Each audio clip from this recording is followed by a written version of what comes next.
Hooray!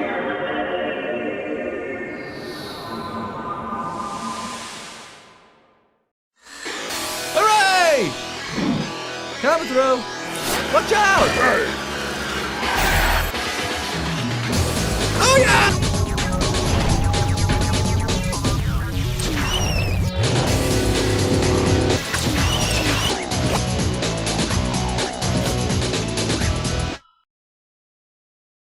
Hello everybody, my name is Cheesecake. Welcome back to another retrospective where we explore your favourite childhood games and my favourite childhood games together. Today on the menu is the B-Movie. Do you remember playing this game? Of course you do. That's why you're here. Let's get into it. Just quickly, they're hard to see, but I do have FNAF security breach earrings in. This is of course to celebrate FNAF Secret of the Mimic coming out. Calling all autistic people! How crazy is the lore though? Like, there's 2 mimics?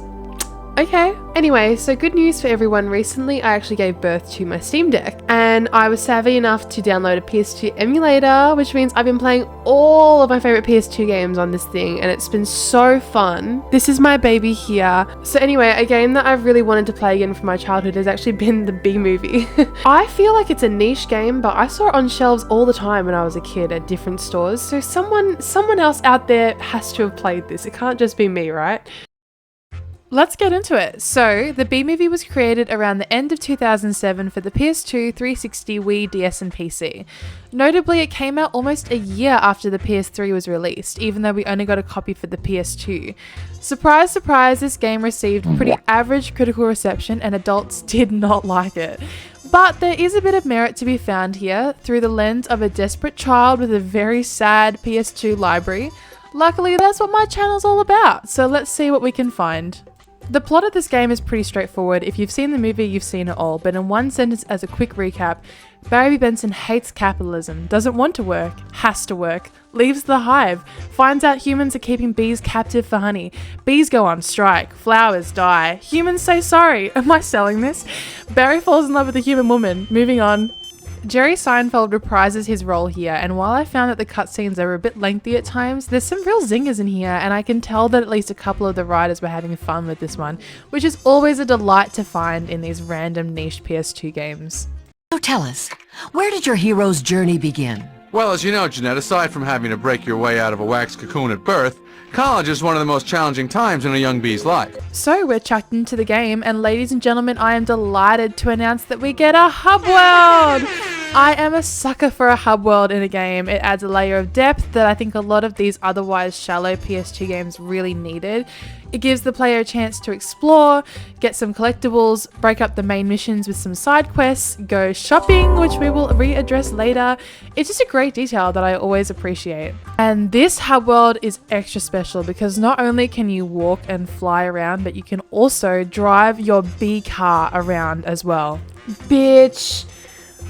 Oh, any sort of like open world sort of area where you can drive cars around. Oh my god! Get me in a car! Get me in a car! Of course I would roleplay as a bee. Not that that was like part of the game. I love driving around as a bee! Anyway. So in the hub world, the main thing to do is either driving to your main missions or completing a few side quests. The first of which we're introduced to at the start of the game, it's probably the one you remember the most. It's the rotten honey sorter one.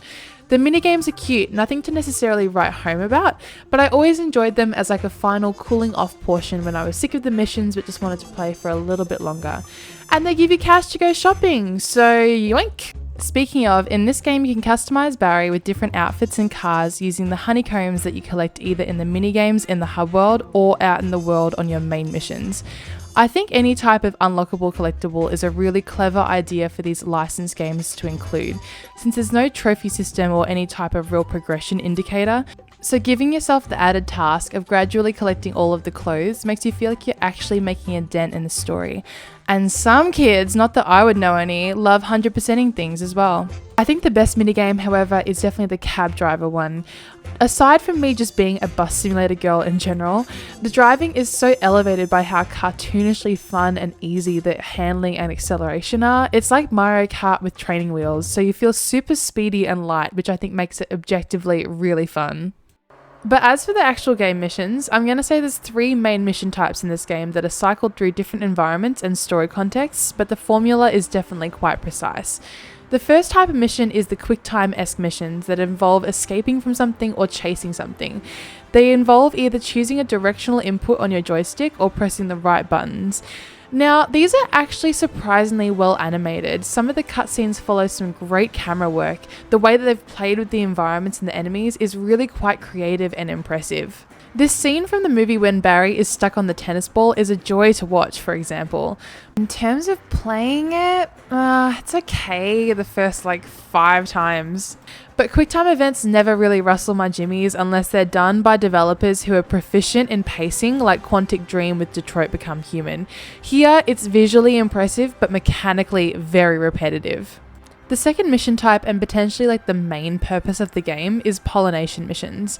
Here you're given large areas of different kinds of flowers to pollinate and save from dying.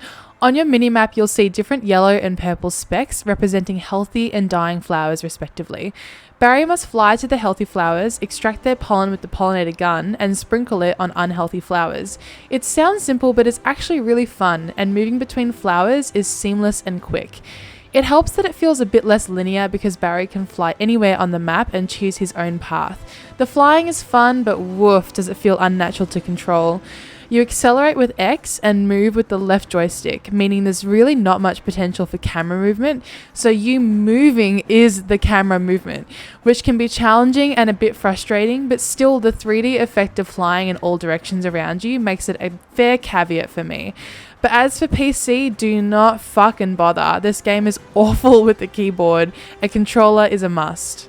There's some cool tidbits here, like using ultraviolet mode to see flowers from afar, and there are some wasp enemies that occasionally spawn in, though these are very easily defeated with a lock-on mechanic and then one button to kill them, which makes them feel like a bit of an afterthought. Finally, the last mission type is the Avoid the Rain missions, in which you must follow a set path utilizing different mechanics to safely navigate through the otherwise deadly rain. First, Barry can actually slow down time for brief periods, meaning he can just dart through the individual raindrops.